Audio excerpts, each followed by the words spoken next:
Það var öðrum degi lokið á úrtökumótinu fyrir Evrópumótaröðina. Ólafur, þú lékst á pari á fyrsta degi og í dag einn yfir. Hvernig var dagurinn? Byrjaði frekar illa, slá illa fyrstu hóluna, var komin 3 yfir par eftir 5 hólur en svona þegar snúa þessu bara við og spilaði bara mjög vel síðustu hólunar og það náði að koma mér í einn yfir. Þú ert einn yfir í heildina, menn halda að þetta verði kannski svona -5 eða 5 undir pari eftir 4 hringi sem að fer þá áfram á annað stigið. Hvað er planið á morgun hjá þér á þriðja degi?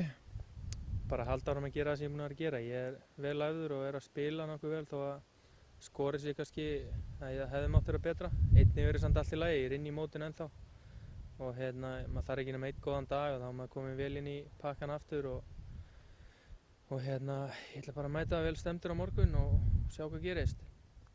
Gangi þér vel á morgun. Takk fyrir.